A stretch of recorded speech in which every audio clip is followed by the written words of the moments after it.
السلام علیکم and welcome to the soft revolution called Iqbal کا پاکستان. ہم آپ کی بہت ساری ای میلز آپ کی ریسیو ہو رہی ہیں, ایس ایم ایس کے تھرو آپ کے خیالات کا پتہ چل رہا ہے, اور ہمیں یہ پتہ چل رہا ہے کہ ایٹ لیسٹ ہم لوگ, ایٹ لیسٹ حکیم صاحب اور میں یہاں پہ جو بیٹھ کے اتنی بڑی بڑی باتیں کرتے ہیں, تو وی تھاٹ کہ شاید بہت سارے لوگوں کو سمجھ نہیں آئیں گی, اور بہت سارے لوگوں نے اس کا ذکر بھی کیا کہ تم لوگ بہت مشکل باتیں کرتے ہو. But as Hakeem Saab put it very mildly and politely, that this is Iqbal for dummies like yourself, Ali. So, and it is getting through, and a lot of people are actually understanding the fact کہ what جو ideology آج سے 60-64 سال تک ہم سے دور رکھے گی کسی وجہ سے, وہ آئیڈیالوجی فائنلی ہماری ینگ جنریشن تک پہنچ رہی ہے. اور اس میں ہم شکریہ ادا کرتے ہیں حکیم صاحب کا اور ان کی ٹیم ایٹ براس ٹیکس, جو کہ بہت سارے اور بھی لوگ ہیں جو بیہائنڈ دا سینز کام کرتے ہیں. میں ان کے دفتر گیا اور میں نے وہاں جا کے جو ساری ریسرچ ٹیمز ہیں اور آئی ٹی ٹیمز ہیں, ان کا ایک بہت انتھک محنت کرتے ہیں وہ لوگ, اور ان کا ایک بہت بڑا ہاتھ ہے. اور اس کے علاوہ ان سب لوگوں کا میں شکریہ ادا کرنا چاہتا ہوں جو ہمیں بہت انٹرسٹنگ ای میلز بھیجتے ہیں of about news that you normally don't see in the mass media, which is helping us a lot. So please keep those emails or those news items rolling in so we can talk about those news items here on Iqbal کا پاکستان. کیسے ہیں سر آپ آج؟ خیریت سے؟ اللہ کا بہت شکر, اور اللہ کا واقعی شکر ادا کرتے ہیں کہ ہم اس قابل نہیں تھے کہ اللہ تعالیٰ نے ہم سے اور آپ سے, علی دیکھو ہم بہت عاجز مسکین لوگ ہیں, اینڈ یہ اللہ تعالیٰ کی طرف سے توفیق ملنا کہ ہم علامہ اقبال جیسے اتنے بڑے وجود کے کلام کو اپنی قوم کے آگے پریزنٹ کر سکیں, پیش کر سکیں, اقبال کو ریوائیو کریں, یہ سعادت اللہ کی طرف سے دی ہوئی ہے. ہم اس پہ صرف شکر ادا کرتے ہیں. اقبال نے کہا تھا یہ بات کہ اقبال سے وعدہ کیا گیا تھا کہ ان کے کلام کو اللہ تعالیٰ کبھی اب مردہ نہیں ہونے دے گا. جب بھی ان کے کلام کو دبانے کی کوشش کی جائے گی, ہمیشہ کہیں نہ کہیں سے اللہ کوئی راستہ نکالے گا کہ اس کلام کو دوبارہ ریوائیو کر دیا جائے گا, اس لیے کہ یہ سیکرڈ ڈاکومنٹس ہیں. اقبال کو اللہ تعالیٰ نے ڈیوائن انسپریشن کے ذریعے ایک سیکرٹ ڈیوٹی دی تھی آئندہ آنے والی نسلوں کو بیدار کرنے کے لیے. اور جب بھی کوئی اس قسم کا مجدد ریولوشنری, ایک صاحب بصیرت, صاحب نظر وجود جس پر اللہ اتنی بھاری ذمہ داری ڈالتا ہے کہ امت کو بیدار کرے, یہ چھوٹا کام نہیں ہے علی.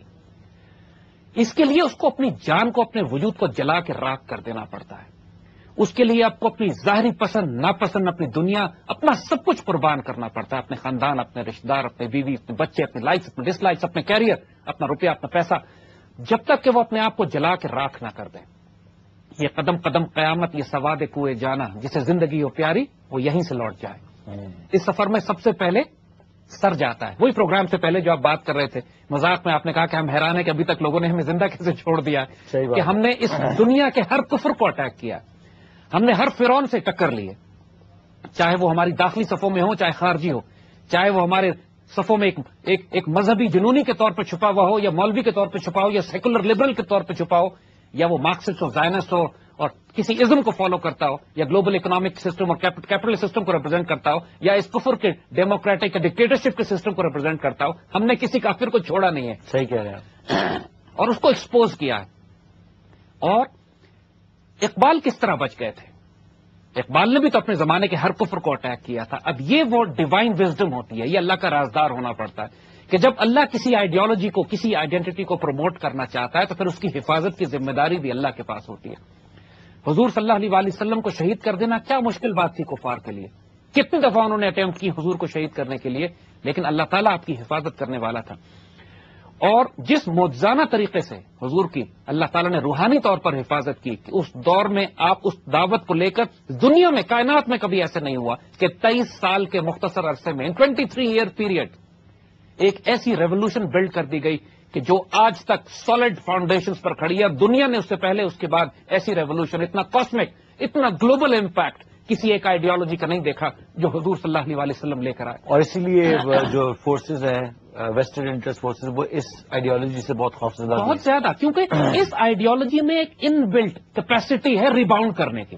آپ اس کو, اسلام کو جتنا دبانے کی کوشش کرتے ہو اتنا ریباؤنڈ کرتا ہے. ہم مسلمان بنیادی طور پر ہماری بیسس، ہماری جینز میں، ہمارے ڈی این اے میں اللہ کے رسول صلی اللہ علیہ وسلم سے عشق اور محبت چھپی ہوئی ہے. عشق رسول از ان بلٹ انٹو آور جینز، ہمارے خون کے ساتھ ساتھ چلتا ہے یہ. اور یہی وہ فنڈامنٹل ایلیمنٹ ہے کہ جب ابلیس نے اپنے مریدوں کو، ابلیس نے اپنے چیلوں کو نصیحت کی، کلام اقبال میں جو ابلیس کی مجلس شورا کے حوالے سے جو پوئٹری آتی ہے جس میں ابلیس نصیحت کرتا ہے کہ سینٹر آف گریوٹی اس امت کی یہ ہے کہ اس کا عشق رسول سے، حضور سے تعلق اتنا شدید ہے کہ جب تک حضور سے تعلق اس کے وجود میں قائم ہے تم اس امت کو ختم نہیں کر سکتے. تو وہ جو اس نے مشہور شعر کہا تھا کہ یہ فاقہ کش کہ جو موت سے ڈرتا نہیں لیکن روح محمد اس کے بدن سے نکال دو. کچھ کر لو کہ حضور کی روح اس کے جسم سے نکل جائے.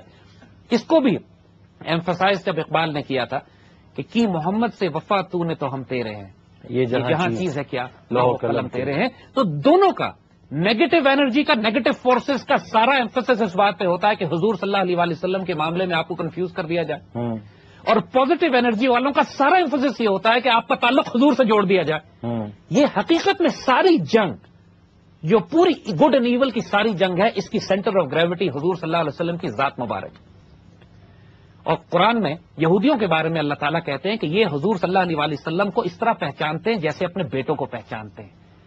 تو یہ نہیں ہے کہ صرف مسلمان رسول اللہ کو جانتے ہیں، وہ بھی ان کو جانتے ہیں کہ اللہ کے رسول ہیں، لیکن چونکہ بدبخت ہیں لہذا مخالفت کرتے ہیں. اور دوسری بات یہ بھی دیکھنے میں آئی کہ پاکستان کے مسلمان ہوں یا کسی دنیا کے باقی ملک، باہر کی یلغار سے جو آپ بات کریں فیشزم اور زائنزم اور کیپٹلزم یا ڈکٹیٹرشپ یا ڈیموکریسی، بہت سارے اور اتنے کفر دنیا میں اتنے.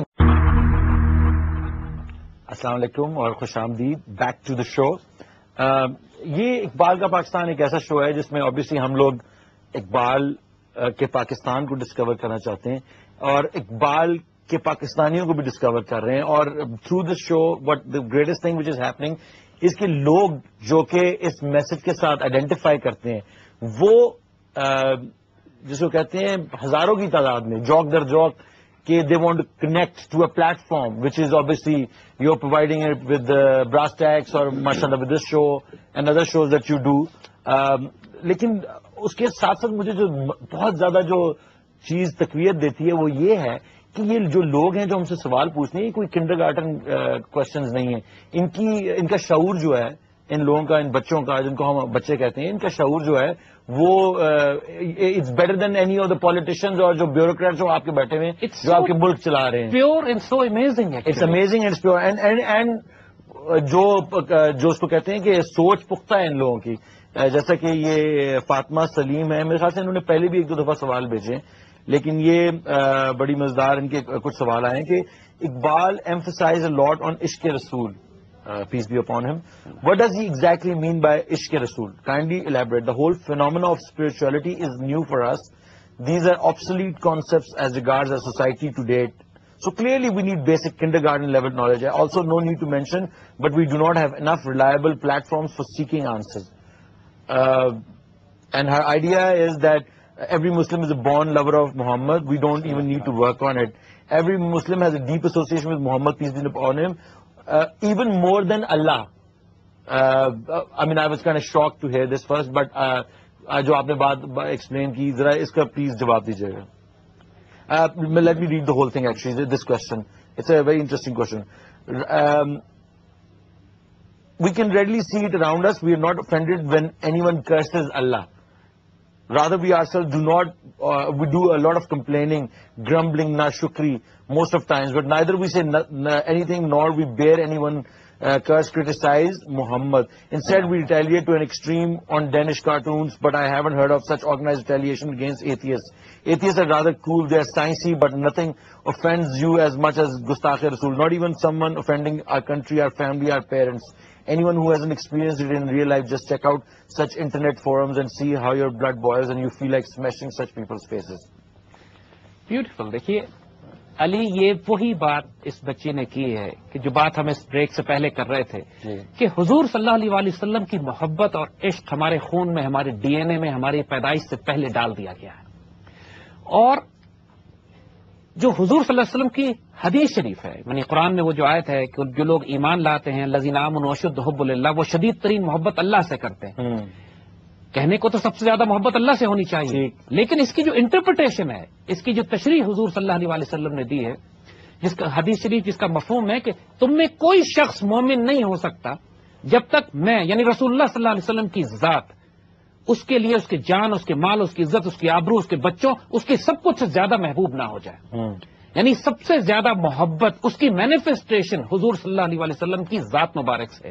اور جب تک شدید ترین محبت حضور کی ذات سے انسان نہ کرے اس وقت تک نہ ایمان مکمل ہوتا ہے، نہ آپ اپنے اندر وہ اسپرچل ڈائمینشن کو فیل کرنا شروع کرتے ہیں. بیکاز روحانی ڈائمینشن کی اساس، اس کی centre of gravity is connecting to رسول اللہ صلی اللہ علیہ وسلم. اس کے مختلف ڈائمینشنز ہیں.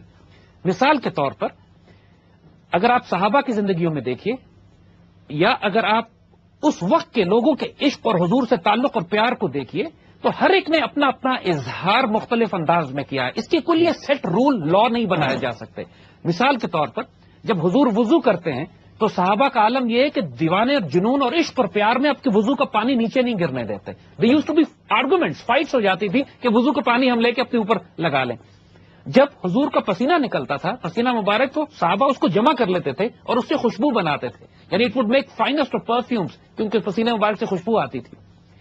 ایک مرتبہ ایک صحابی نے حضور صلی اللہ علیہ وسلم کو دیکھا، اور وہ سردیوں کے دن تھے. انہوں نے حضور کو دیکھا کہ حضور نے گرم چادر اوڑی ہوئی، جسے کالی کملی ہماری پوئٹری میں بڑی استعمال ہوتی ہے. ان صحابی نے صرف ایک دفعہ زندگی میں حضور کو دیکھا. اس کے بعد ساری زندگی وہ کالی چادر اوڑے رہے کہ میں نے رسول اللہ کو اسی شکل میں دیکھا تھا، اسی حال میں دیکھا تھا. ایک صحابی حضور سے گرمیوں میں ملے ایک دفعہ زندگی میں صرف. اس وقت حضور نے اپنے اوپر کے بٹن یا تکمے جو تسمے تھے کھولے ہوئے تھے گرمی کی وجہ سے. اس کے بعد ساری عمر ان صحابی نے اپنے اوپر کے کرتے کے بٹن بند نہیں کیے کہ میں نے رسول اللہ کو اسی شکل مبارک میں دیکھا ہے. اسی طرح ایک مرتبہ حضور ایک درخت کے نیچے سے گزرے تو درخت کی شاخ نیچے تھی تو حضور نے سر جھکا کے وہاں سے آپ تشریف لے گئے. اس کے بعد حضرت علی رضی اللہ تعالیٰ نے اس درخت کے نیچے سے جب گزرتے تھے سر جھکا کے گزرتے تھے، حالانکہ علی چھوٹے قد کے تھے، وہاں ضرورت نہیں تھی اس بات کی. جب لوگوں نے پوچھا تو انہوں نے فرمایا اس لیے کہ میں نے رسول اللہ کو یہاں سے اسی طرح کرتے ہوئے دیکھا ہے. دیکھیے حضور صلی اللہ علیہ وسلم کے عشق اور پیار میں آپ جس مرضی حد پہ چلے جائیں، اگر وہ عمل بذات خود حرام نہیں ہے تو شریعت میں اس کی اجازت ہے اور اس بات کو اپریشیٹ کیا جاتا ہے. مثال آپ کو دیتے ہیں، ایک مرتبہ تو بلکہ ایک صحابی نے ایک حرام کام ظاہراً کر لیا لیکن اس کے نتیجے میں جنت کی بشارت لے گئے. یعنی مثال دیتے، حضور نے ایک دفعہ علاج کروایا تو خون نکلا آپ کا. اس زمانے میں خون نکال کے علاج کرتے تھے. تو ایک پیالے میں آپ کا خون مبارک جمع ہو گیا تو حضور نے ایک صحابی کو دیا کہ لے جا کے اس کو پھینک آؤ. اب تھوڑی دیر بعد وہ صحابی گئے اور واپس آ گئے تو حضور نے پوچھا کہ خون کہاں پھینکا؟ اب وہ شرما گئے، کہتے ہیں یا رسول اللہ صلی اللہ علیہ وسلم مجھے شرم آئی کہ آپ کا خون میں زمین پر پھینکوں تو میں اس کو پی گیا.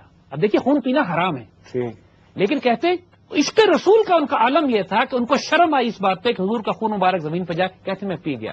تب حضور نے کیا فرمایا؟ فرماتے ہیں کہ جس جسم میں میرا خون داخل ہو گیا ہو اب اللہ نے جہنم کی آگ اس جسم پر حرام کر دی ہے. یعنی اس حرام کام کرنے کے نتیجے میں بھی چونکہ ان کی نیت یہ تھی، لیکن یہ سرٹیفکیٹ صرف رسول اللہ دے سکتے ہیں.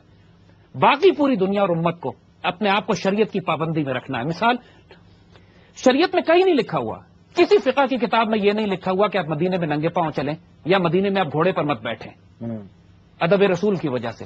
لیکن امام مالک کرتے تھے. امام مالک جنہوں نے موطا امام مالک لکھی اور حضور کے خادم حضرت انس ان کے صاحبزادے اتنے بڑے امام جنہوں نے پوری دنیا میں اسلام کو پھیلایا اور دین کو پھیلایا، مدینے کے امام میں شروع کے دور کے. آپ ادب رسول میں مدینے میں گھوڑے پہ سوار نہیں ہوتے تھے کہ حضور یہاں گھوڑے پہ سوار ہوئے تو میں ننگے پاؤں چلوں، اور جوتا نہیں پہنتے تھے کہ جہاں پہ حضور چلے ہو وہاں میں جوتا پہن کے نہیں چلوں گا. دیکھیے یہ شریعت کے احکامات نہیں ہیں کہ آپ کو مدینے میں ننگے پاؤں چلنا ہے یا آپ گھوڑے پہ نہیں بیٹھ سکتے. یہ عشق رسول کی ادائیں ہیں. ٹھیک ہے، اور چونکہ بذات خود حرام نہیں ہے لہذا اس پہ کوئی پابندی نہیں ہے. یو کین گو دیکھیے اللہ تعالیٰ نے منع نہیں کیا، صحابہ نے ان باتوں کو کیا اور یہ جانتے ہوئے کیا ہے کہ یہ دین کا حصہ نہیں ہے، یہ محبت کے تقاضے ہیں. یہ وہ چیزیں مسلمان قوم زیادہ تر ریچولز میں بھی تو پھنس گئی ہے. اصل جو روح تھی جو اب بات یہ دیکھو کہ ایک کام ریچول میں کرنا اور ایک کام جنرلی عشق رسول میں دیوانے ہو کے کرنا، دونوں میں زمین آسمان کا. میں آپ کی بات بالکل سمجھتا ہوں لیکن میرا سوال پھر وہی آتا ہے کہ زیادہ تر لوگ جو اس ڈفرنس کو نہیں سمجھتے ریچولز میں پھنس جاتے ہیں اور ریچولز کے آگے جاتے ہی نہیں. یہ وہی بات ہے کہ آپ ایک زمین سے نکلیں، خندق میں سے نکلیں، آپ باہر جائیں اور آپ کو سائن پوسٹ نظر آ رہا ہو کہ جنت اس طرف ہے اگر آپ نے اس رستے پہ چلیں گے، صراط مستقیم کے رستے پہ چلیں گے تو جنت پہ پہنچ جائیں گے. لیکن آپ اسی سائن پوسٹ کو ہی پھول وول ڈال کے وہیں پہ سجدے کرنے شروع کرتے ہیں تو you will never actually get to جنت. دیکھیے اقبال نے اسی بات کا رونا تو رویا تھا نا کہ رسم ازاں رہ گئی روح بلال ہی نہ رہی. جی کہ رسم رہ گئی ہے، روح بالکل، ختم ہو گئی. بالکل، اقبال نے بات کی ہے اس پہ ہم کریں گے انشاءاللہ. جو اقبال کا ساری آئیڈیالوجی اور ان کا سارا مشن، اس کا تقاضا یہی تھا کہ عشق رسول کی روح کو دوبارہ پیدا کیا جائے، ریچولز میں نہ پھنسا جائے. اور عشق رسول کی کوئی حد نہیں ہے. You can sacrifice yourself, your soul, your body, your life. اگر عمل بذات خود حرام نہیں ہے تو you can go to any limit and do what you want. ماشاء اللہ، جزاک اللہ. we're gonna take a short break. Welcome back. It's great counting going on in the editing room here. But ہم سیدھا چلتے ہیں. میں ڈاکٹر صاحب فاطمہ سلیم صاحبہ کا ایک سوال اور پڑھنا چاہتا ہوں کیونکہ آپ نے بڑا زبردست جواب دیا. یہ تو خیر آپ نے جواب دے دیا ہے کہ ایک ان کا بڑا انٹرسٹنگ آئیڈیا کہ نیگیٹو اسپرچل ڈائمینشن، جس کا آپ نے پہلے شوز پہ بھی ذکر کیا ہے کہ are spiritual forces being use to connect with devil as well. How do we make sure we don't astray?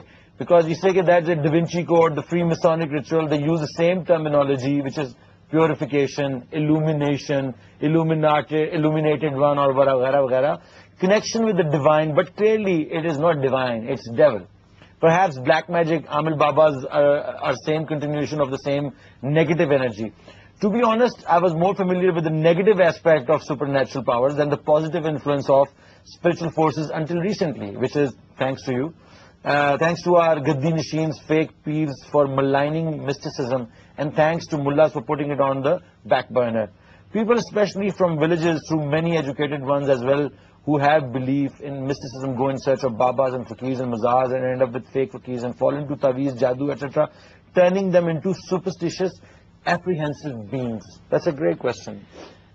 دیکھو علی، جو دنیا آپ کو نظر آ رہی ہے نا، I'll be very straightforward with you here. MashaAllah, it's a beautiful question and it deserves a very elaborate answer. جو دنیا کا نظام آپ کو چلتا ہوا نظر آ رہا ہے کہ فزیکل گورنمنٹس ہیں، ایک نظام چل رہا ہے، حکومتیں ہیں، اور اس سے زیادہ بڑا ایک اسپرچل نظام ہے جو چل رہا ہے، جو اس پورے سسٹم کو سنبھالے ہوئے ہے. پورا قرآن ہمیں اس کی گواہی دیتا ہے. اس طرح بڑے بڑے بادشاہ اپنی ملٹری پلاننگ کر رہے ہوتے ہیں، اسی طرح ان کے آس پاس اسپرچل فورسز بھی ہیں جو ان کو ایڈجسٹ کر رہی ہوتی ہیں. اور جب تک کہ وہ اسپرچل ڈائمینشن اس فزیکل ڈائمینشن کے ساتھ کنیکٹ نہیں کرے، اس وقت تک فزیکل ڈائمینشن ریزلٹ بھی پروڈیوس نہیں کرتی ہے. Basically physical dimension is nothing. Physical dimension ایک illusion ہے، آپ کی پرسپشن کے اوپر ڈیپینڈ کرتا ہے کہ آپ اس کو کس طرح. اور ہم اپنی زندگی کے ہر موڑ پہ اسپرچل ڈائمینشن سے مدد لیتے ہیں. جب آپ گھر سے نکلتے ہو تو کسی کی ماں، کسی کی بہن، کسی کی بیٹی کہتی ہے اللہ تمہیں حفاظت سے لے جائے اور حفاظت سے لے آئے. جو دعا کی جاتی ہے آپ کے لیے، واٹ از دعا؟ دعا کا مطلب یہی، دعا کیجیے میری صحت ٹھیک ہو جائے، دعا کیجیے میرا امتحان پاس ہو جائے، دعا کیجیے میری نوکری لگ جائے، دعا کیجیے کہ پاکستان کے دشمنوں کا بیڑا غرق ہو جائے. اب دعا کا کیا مطلب؟ انشاءاللہ دعا کا مطلب یہی ہے کہ you are actually trying to influence the physical world through a spiritual dimension. یہی مطلب ہے نا. بالکل. اور اللہ تعالیٰ نے علم ترى کیفا کی جب مثال دی ہے کہ ابابیلوں کا ایک جھنڈ آیا اور اس نے بہت بڑے ہاتھیوں کے لشکر کو تباہ کر دیا، تو آج کی زبان میں اگر بات کریں تو it was a spiritual air force which destroyed a physical armoured division. اسی طرح ایکسپلین کیا جائے گا نا. اب براہ راست قرآن میں کہاں پر spiritual forces versus spiritual forces کا مقابلہ بتایا گیا ہے، جہاں پہ بہت بڑی سویلائزیشن چینج ہونے جا رہی ہیں لیکن ڈیسیژن میکنگ اسپرچل فورسز کے پاس ہے. موسیٰ علیہ السلام آتے ہیں اور فرعون آتا ہے، اور فرعون جب موسیٰ علیہ السلام سے مقابلے کے لیے آتا ہے تو اپنی فوجوں کو نہیں بھیجتا، اپنے جادوگروں کو بھیجتا ہے. قرآن میں لکھا ہوا ہے واقعہ نا پورا.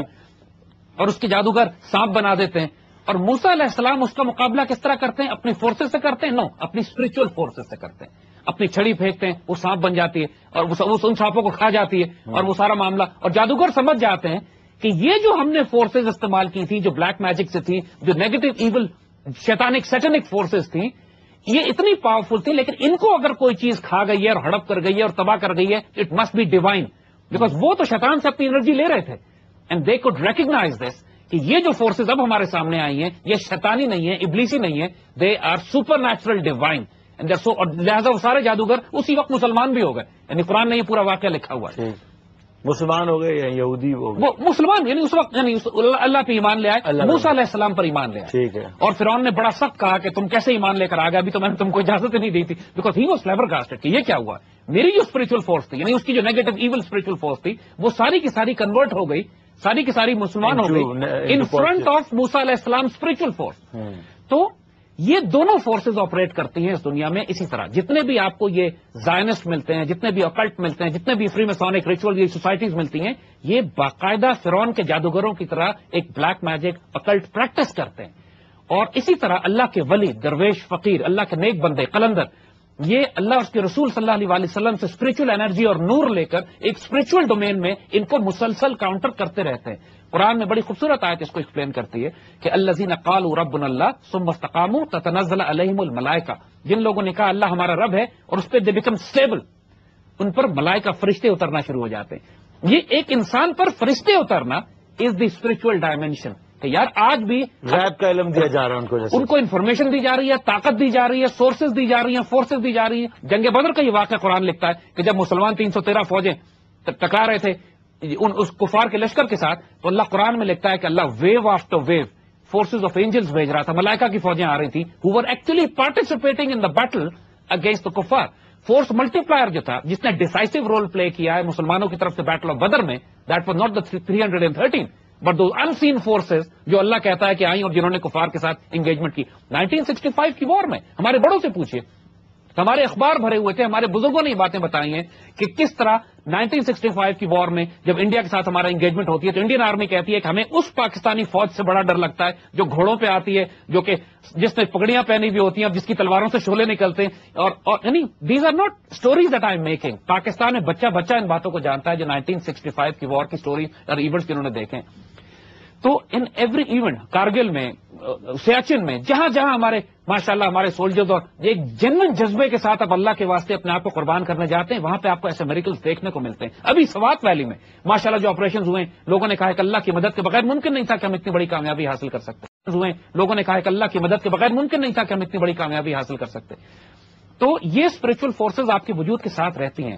اس کی نشانی کیا ہے کہ ہاؤ ڈو یو نو کہ یہ نیگیٹو, یہ جو فورسز ہیں یہ نیگیٹو ایول ہیں یا یہ فورسز جو ہیں پازیٹو ہیں. اس کی نشانی دوبارہ یہ ہے کہ جتنے بھی نیگیٹو اسپرچل فورسز ہوں گی یہ آپ کو اللہ کے رسول صلی اللہ علیہ وسلم سے کنفیوز کریں گی, ان کی گستاخ ہوں گی, ان کی بے ادب ہوں گی اور شریعت کے دائرے سے باہر ہوں گی.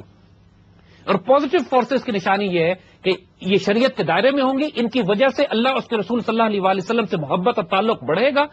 اور سب سے بڑی بات, اگر صرف انسان کو دیکھنا چاہتے ہیں, جو نیگیٹو ایول ناپاک جادو یا اس قسم کے اکلٹ کا کام کرتے ہیں ان کے چہرے منحوس ہو جائیں گے, اور جو اللہ کے بندے ہوتے ہیں ان کے چہروں پہ نور ہوگا. آپ سے حضور صلی اللہ علیہ وسلم کے چہرے مبارک کو دیکھ کے بہت سے لوگ مسلمان ہو جاتے تھے کہ یہ چہرہ کسی جھوٹے کا نہیں ہو سکتا, کیونکہ جو کچھ انسان کے وجود میں ہوتا ہے وہ ٹرانسمٹ ہوتا ہے اس کے چہرے کی. آنکھیں بتاتی, بعض چہرے اتنے مکروہ ہوتے ہیں, اتنے ناپاک ہوتے ہیں کہ ان کی طرف دیکھنے کا دل نہیں چاہتا. انسان کو لٹرلی اپکائی آ جاتی ہے اس ناپاک, اس لیے کہ جو کچھ وہ اپنے دل میں چھپاتا ہے وہ اس کے چہرے پہ نظر آتا ہے.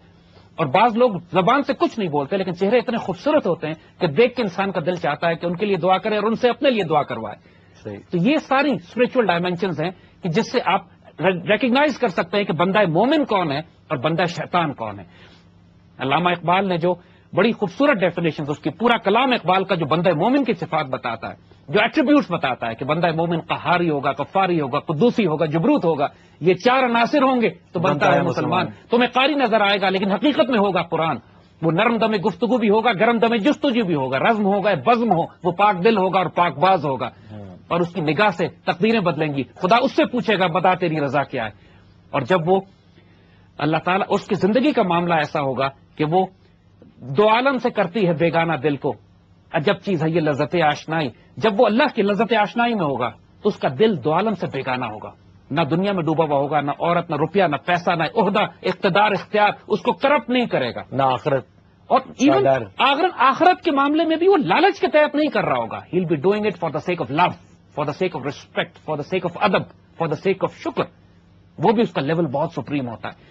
اقبال کا بندہ مومن is a magical personality, is a super man, is a personality جو کہ آج پاسبل بھی ہے, ایگزسٹ بھی کرتی ہے, کرتے ہیں لیکن آپ کے آس پاس آپ کو تلاش کرنے پڑیں گے. فرق صرف یہ کہ آج یہ ذرا چھپے ہوئے لوگ ہیں، آج یہ مختلف جگہوں یہ وہ لوگ نہیں جو سیلیبریٹڈ یہ بائی دا اپنے آپ کو سوسائٹی. تماشا نہیں بناتے، یہ چھپ کے رہتے ہیں، اپنی ڈیوٹی کو کرتے ہیں.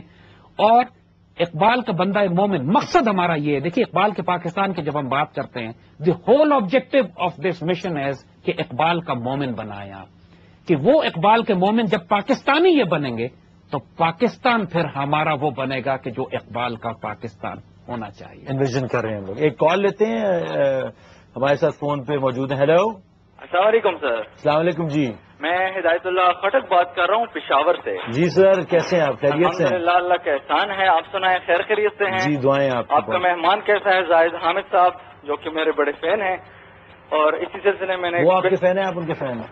میں ان کا فین ہوں. اچھا اچھا سر، میں ایک کوشچن کروں گا یہاں پر. جی پوچھیے ضرور. اور مجھے بے خودی خودی جو ہے، خود ہی ان مسلمانوں کے پاس ایک بہت بڑا ہتھیار ہے، ایک بہت ایسنس ہے، ایک روح ہے، جس کو علامہ اقبال نے ڈیفائن کیا تھا، اس کی طرف اشارہ کیا تھا اپنے فلسفے میں، اپنے اشعار میں. تو میرا کوشچن سر یہ ہے کہ ابھی موجودہ جو حالات ہیں ویسٹرن کی طرف سے جو ایک یلغار ہے ان کی ثقافت میں، مسلمانوں کا جو یہ ہتھیار ہے یہ کتنا کام آ سکتا ہے کہ ان کی پازیٹیو چیزیں تو ہم لے لیں لیکن ان کی نیگیٹو چیزوں کو جو ہے ہم فلٹر کر لیں اور خود ہی کو یوز کرتے ہوئے. حامد صاحب سے میرا یہ کوشچن ہے کہ تھوڑا سا اس پہ روشنی ڈالیے اپنی معلومات کے اس میں. تو اس سلسلے میں بہت شکریہ سر آپ کا.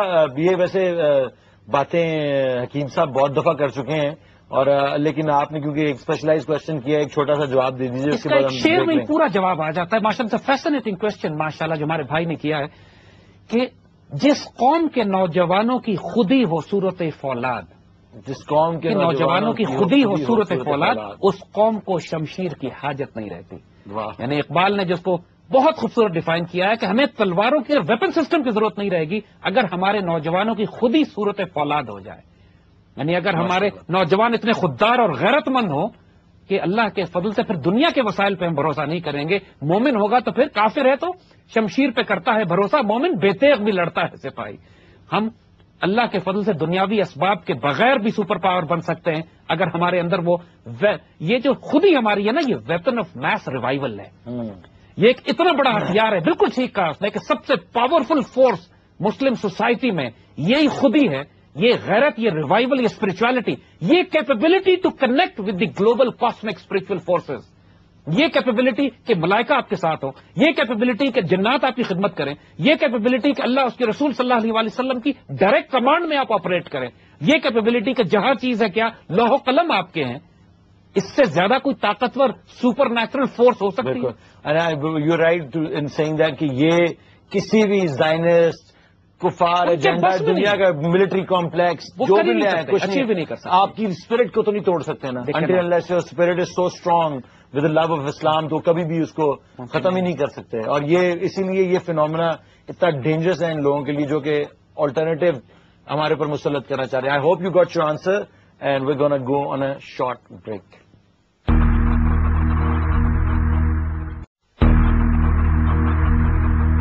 بیک حکیم صاحب، یہ ایک سوال اور ان خاتون فاطمہ سلیم صاحبہ جو بڑے زبردست اور بڑے منجھے ہوئے سوال انہوں نے کیے ہیں، آئی لائک ٹو کنگریچولیٹ ہے.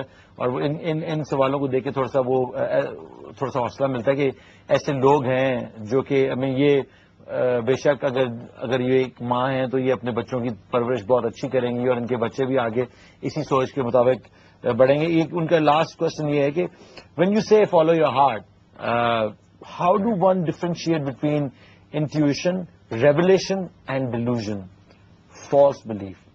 Is there reality of omens or signs for common man, or is it only a prophetic attribute? I was told Qadiani Mirza was actually a schizophrenic and his doctrine was a result of his disease, delusion of grandeur and hallucinations.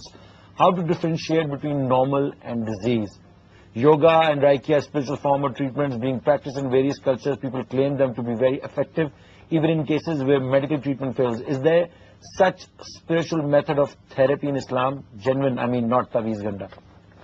دیکھیے اس میں تو کوئی شبے کی بات نہیں ہے. جب ہم اسپرچل ڈائمینشن کی بات کرتے ہیں انسان کی پرسنالٹی میں تو انسان کے وجود میں ایک بہت بڑا ڈائمینشن یہ ہے جو اس کو گائیڈ کرتا ہے حقیقت کی طرف، ریالٹی کی طرف، جس کا کنٹینٹ فزیکل نہیں اسپرچل ہے. حضور نے فرمایا جس کا مفہوم ہے استفتو بقلبک، اپنے قلب سے فتویٰ لیا کرو، آسک یور ہارٹ. لیکن اب یہ کیسے معلوم ہو؟ دیکھیے جو انسان کی انٹرنل اناٹومی کی ہم نے بات کی تھی، انسان کے اندر ایک نفس ہوتا ہے اور ایک ہارٹ ہوتا ہے، قلب ہوتا ہے. انسان کے اندر نفس سے امارہ وہ ہے جو اس کو برائی کی طرف لے کے جاتا ہے، اور جو ریسیور ہے شیطانی فورسز کا، کیونکہ وہی شیطان انسان کے دل میں جو برے خیالات ڈالتا ہے وہ قلب میں نہیں جاتے، وہ نفس سے امارہ میں جاتے ہیں. اور انسان کا قلب ریسیو کرتا ہے ان ڈیوائن سگنلز کو، اللہ کے نور کو، ان اچھی باتوں کو. آپ کا جس کو ہم اردو میں ہم کہتے ہیں یار کہ دل گواہی دے رہا ہے کہ یہ سچی بات ہے. صحیح بات ہے. جو دل کی گواہی کیا ہوتی ہے؟ اسی طرح آپ کو انسان اگر اپنے نفس کو ڈیولپ کرے گا، انسان کی زندگی شریعت سے باہر ہوگی، حرام میں ہوگی، ناپاک میں ہوگی، اکلٹ میں ہوگی، شیطانی طریقوں پہ ہوگی، تو آپ اس کے بعد جو اسپرچل سگنل آپ کو آئے گا، یو کین بی شیور کہ یہ شیطانی سگنل آپ کا ہارٹ اس کو ریسیو کرے گا اور آپ کو انسسٹ کرے گا کہ آپ اس پہ امپلیمنٹ کریں. دوسری نشانی یہ ہے کہ یہ جو سگنل شریعت کے خلاف ہوگا وہ شیطانی ہوگا، کیونکہ جو شریعت کے خلاف ہوگا، بیکاز شریعت نے ایک سالڈ لا دیا ہے آپ کو، اسی لیے پیرامیٹرز ہے، حدود کہا گیا ہے ان کو.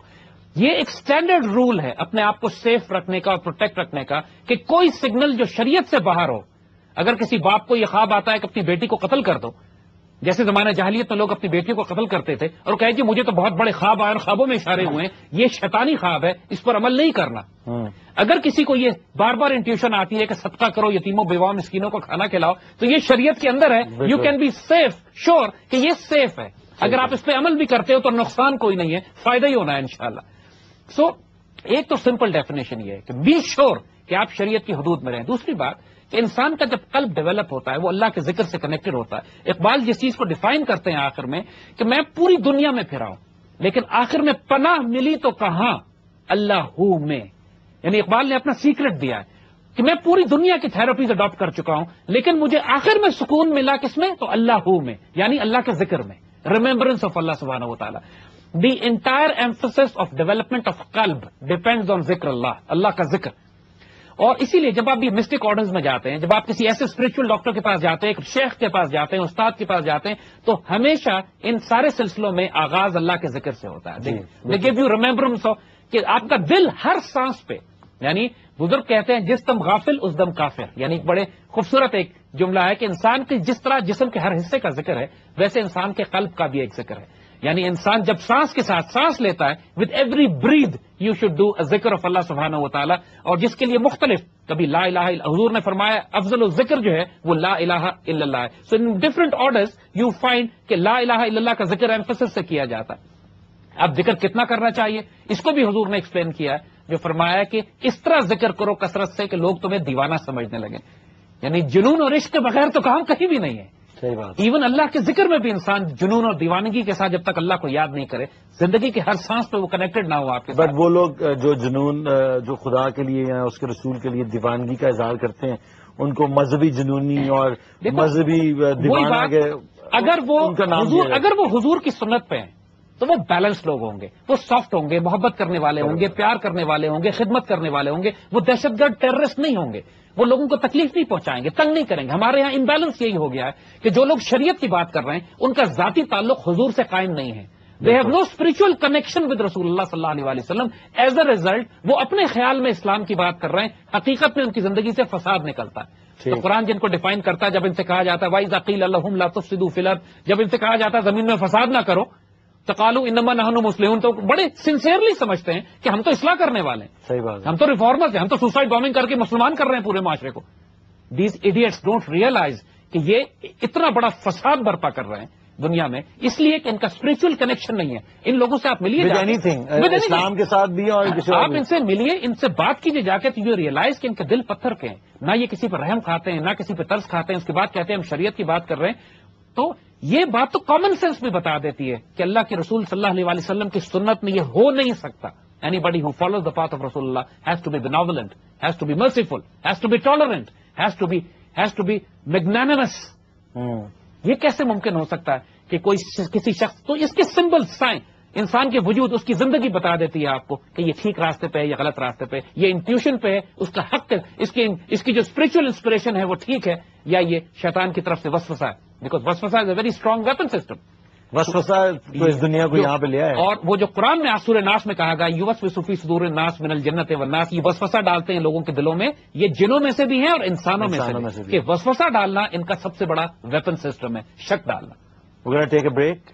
Once we come back, we're going to conclude the show. Welcome back to, after a very interesting count. Welcome back to our show. We're going to go towards the conclusion. There's a caller on the line. Hello. Hello. جی السلام علیکم. وعلیکم السلام. سر میرا ایک question ہے، چھوٹا سا question ہے، کیونکہ آج آپ لوگ مطلب ختم کر رہے ہیں، کنکلوژن لے رہے ہیں. سر آپ نے ہمیں اقبال کا ایک بڑا اسپرچل سے ان کی ڈائمینشن میں بہت مطلب ان کا ایک بتایا، لیکن ہم لوگوں کو اسکول میں کبھی یہ چیز پڑھائی نہیں گئی.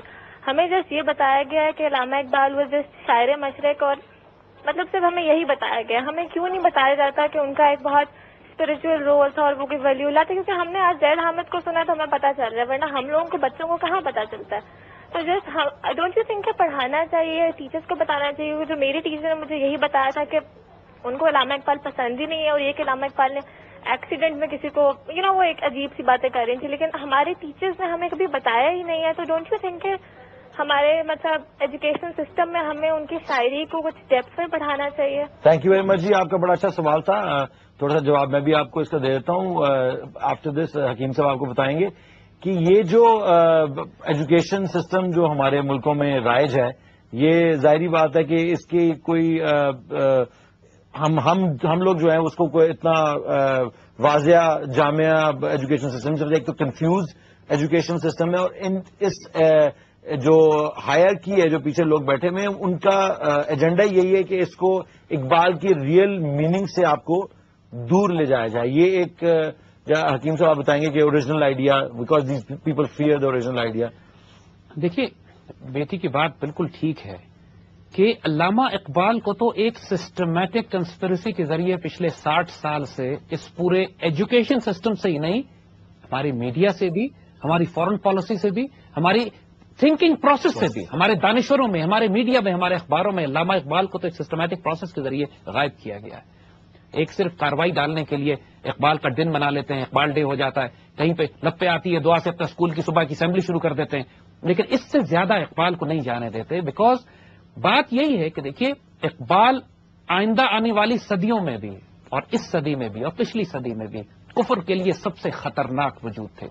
Protocols of the learned elders of Zion میں یہ یہودی یا زائنسٹ جب اپنی اسٹریٹجی دنیا پہ کنٹرول کرنے کی بتاتے ہیں تو اس میں لکھتے ہیں کہ ہمیں لاکھوں کروڑوں کے مجمع سے ڈر نہیں لگتا، ہمیں اس بات سے ڈر نہیں لگتا کہ لاکھوں لوگ نعرے لگاتے ہوئے سڑکوں پہ نکل آئے اور ان میں جوش ہو لیکن ان میں ہوش نہ ہو، اور وہ اپنے ہی گھر کو آگ لگا دیں صرف اس لیے کہ امریکہ میں کسی نے کوئی ہنگامہ کیا تھا تو یہ اپنی سڑکوں پہ اپنی بسوں کو آگ لگاتے جائیں. یہ کراؤڈ ہمیں تنگ نہیں کرتا، ہمیں ایک آدمی تنگ کرتا ہے جس کے پاس اوریجنل تھاٹ پروسیس ہو، جو اوریجنل سوچ رکھتا ہو، غلام ذہن نہ ہو، شاہین نظر ہو، شاہین کی طرح بلند پرواز ہو، نگاہ بلند ہو، سخن دل نواز ہو، اور جہاں پرسوز ہو، اسپرچل وجود ہو. ایسا آدمی ہمیں اتنا خطرناک لگتا ہے کیونکہ دیکھیے ان کی مینٹیلٹی فرعون کی ہے. جب فرعون کو یہ بتایا گیا تھا کہ ایک بچہ پیدا ہوگا جو تمہارے نظام کے خلاف ایک ریولوشن بلڈ کرے گا، تو اس نے اس ایک بچے کے پیچھے لاکھوں بچے قتل کروا دیے تھے. یہ پورا سسٹم فرعون مینٹالٹی رکھتا ہے. جب بھی امریکن ڈالر کے پیچھے آپ کو وہ فری میسونک سیل نظر آئے گی کہ جو احرام مصر فرعون کی قبر بنی ہوئی ہے، اینڈ ان کے سارے ریچولز، ان کی ساری آئیڈیالوجی ڈرائیو ہوتی ہے فرعون سے، اور مسلمانوں کی ساری آئیڈیالوجی ڈرائیو ہوتی ہے پروفیٹک وے سے، انبیاء کے طریقے سے، اور رسول اللہ صلی اللہ علیہ وسلم کی سنت سے. تو ہمارا ان سے ازلی ابدی کانفرنٹیشن ہے اور رہے گا، فزیکل ورلڈ میں بھی اور اسپرچل ورلڈ میں بھی. تو Iqbal is a symbol of spiritual revival of Muslim امہ. یہ کیسے ٹالریٹ کر سکتے ہیں کہ مسلمان امت میں ایک آئیڈیالوجیکل، ایک اسپرچل ریوائول ہو؟ ہمارے ایجوکیشن سسٹم میں صرف بچوں کو تعلیم اس لیے دی جاتی ہے کہ اچھی نوکری وہ کہاں کر سکیں، اچھا کاروبار وہ کہاں سے شروع کر سکیں. اس میں تعلیم بھی اتنی محدود ہے، تعلیم کا مقصد بھی صرف روپیہ کمانا اور پیسہ کمانا ہے، جاب اپرچونٹیز کہاں پہ ملیں گی. اس سے بڑا ظلم اس مسلمان امت کے ساتھ کوئی نہیں ہو سکتا کہ وہ بچے، اس کے شاہین بچوں کو جو پوری دنیا پہ حکومت کر سکتے ہیں، ان کو صرف ملازمت کرنے کے طریقے سے کھائے جاتے ہیں. انلائٹنمنٹ نہیں دی جاتی، نہ اس کا ذہن کھولا جاتا ہے، نہ روح کھولی جاتی ہے، نہ اس کو فکر، سمجھداری، وزڈم دی جاتی ہے، اور نہ ہی اس کی تربیت کی جاتی ہے. یہ تو فینومینا پوری دنیا میں ہے، اور یہ انہوں نے بنایا اسی لیے کہ یہ لارڈ میکالے نے جب 1830 میں ایجوکیشن سسٹم اسٹڈی کیا تھا انڈیا کا، تو اس نے کہا تھا کہ اتنا حیرت انگیز تعلیمی نظام ہے. اس زمانے میں 100% مسلمان ایجوکیٹڈ ہوا کرتے تھے 1830 1830 میں. مسلمانوں میں لٹریسی ریٹ 100% تھا، اور اس قدر ویلیوز تھی، یعنی جو ہمارا ایجوکیشن سسٹم ویلیو بیسڈ تھا کہ جھوٹ نہیں بولنا، چوری نہیں کرنی، خیانت نہیں کرنی، امانت میں خیانت نہیں کرنی، اور اپنے ہمسائے کا خیال رکھنا ہے، بھوکے کو کھانا کھلانا ہے. یعنی جب تک کہ ایجوکیشن ویلیو بیسڈ نہ ہو انسان ہی نہیں بنتا ہے. اور انہوں نے اس کو تبدیل کر کے بی اے کرنے والے کلرک بنا دیے، جن کو اکبر الہ آبادی نے پھر طنز کیا بعد میں کہ بی اے کیا، نوکر ہوئی، پینشن ملی اور مر گئے. یعنی پوری زندگی کا مقصد یہ ہے کہ آپ بی اے کیجئے، نوکری کریں، الٹیمیٹلی 30-40 سال خدمت کرنے کے بعد پینشن ملی اور انتقال پذیر ہو گئے. اب اس